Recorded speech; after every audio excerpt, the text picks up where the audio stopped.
Kaj? Pa niš, evo, sam čekam kad će opet neku glupost sa ormarom izvest, ono. Ševa. Ja uopće nisam tu. Ja uopće nisam ja. Ja sam ti. Ševa, jesi dobro? Ševa, jesi dobro? Ja ne znam, Buraz, ovo ko da je bio neki san, znači nisam uopće znao da li sam ja ti ili si ti ja, ko je ko, šta, gdje, zašto. Buraz, to nije bio san.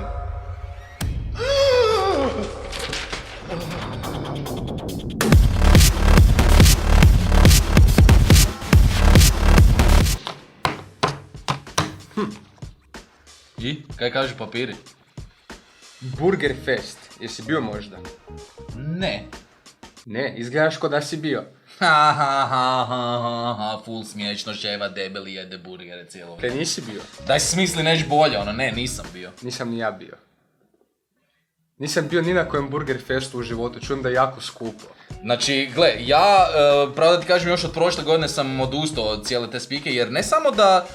Znači, gle, oprosti, ako postoji sajam bilo čega, cijene bi trebale biti diskontne, stari moj. Cijene bi trebale biti takve da, ono, ti mene privučeš, jer rađe ću onda otići u ambijent originalnog, ono, burger place-a, ono, i mislim tam fino sjedit, a ne tam biti među svim tim silnim smrdljivim ljudima, ono, jest burgere. Znaš, ono, ne vidim nikakav benefit za mene da jedem burgere na tom festivalu u odnosu na to da jednostavno odem u restoran. Je, definitivno, mislim, na primjer Interliber, ono, knjige su na popustu, jel? I Točno to, festival i to knjige. belesnom popustu. I ono. tak bi trebalo biti s burgerima, zar ne? Ako dođem, daj mi 10 kuna, barem ono, degustacijske svrhe, da oni ispromoviraju svoj proizvod koji je burger.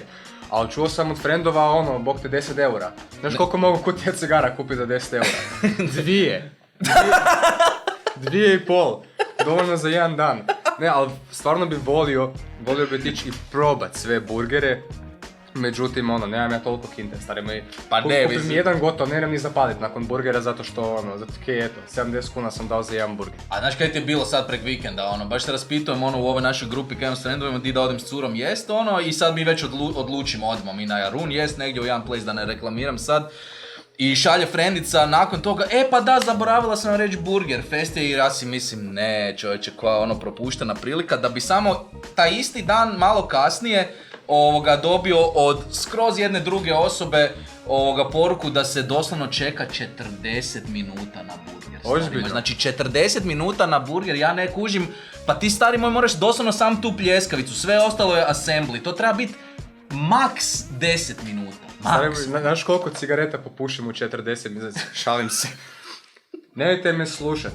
Umjesto da me slušate, recite nam u komentare što vi mislite o Burger Festu i cijenama burgera, jako nas zanima. Da li je taj okus, da li je taj gourmet burger vrijedan tih novaca, ili bi to definitivno trebalo biti jeftinije u nekakve degustacijske svrhe kako bi se burgeri ispromovirali. Radujemo se vašim odgovorima. Ok, idemo dalje. Ševa, kaj pratiš ti kaj olimpijske igre? Brzo ti znam kada pratim olimpijske igre, on. Mislim, izgledaš kao da pratiš Burger Fest. Dobro, daj prestani više s tim, zajebavanjima na račun, moj debljine. Ok, prosti. Znači, pazi sad na olimpijskim igrama u Tokiju će biti jedna igra koju smo ti i ja igrali jednom zajedno, ako se sjećaš.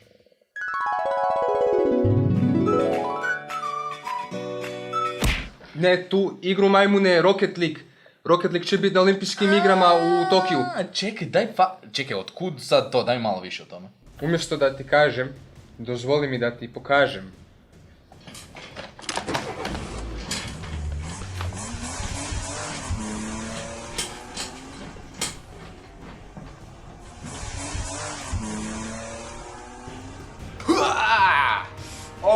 U suradnji sa Psyonixom, Epic Gamesom i Capcomom.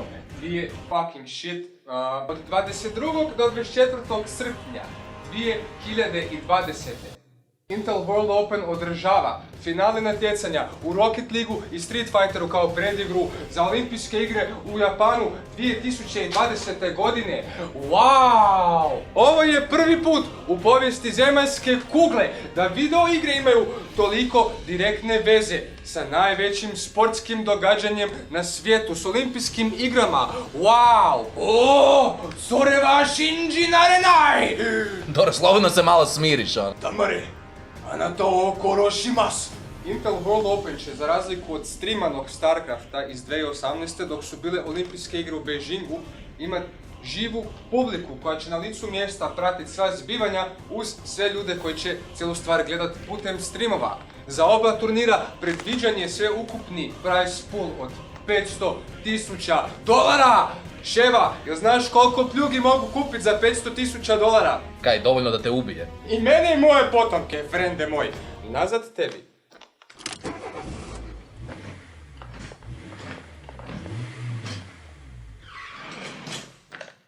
Više o svemu što smo spomenuli možete pronaći u opisu videa. A do sljedeći put ne zaboravite posjetiti naš Instagram, naš Discord server, naš Facebook page i naravno Good Game Shop, najjači merch shop ikad, good.game, shop koji te vodi na shop.good.game gdje imamo shop na kojem su majice, puno kreatora, puno majci. Ako želite kreirati svoje majice, slobodno se kontaktirajte, nas kontaktirajte. To bi bilo sve od Ševe i mene i od Ševe za današnju epizodu. Good Game Show out.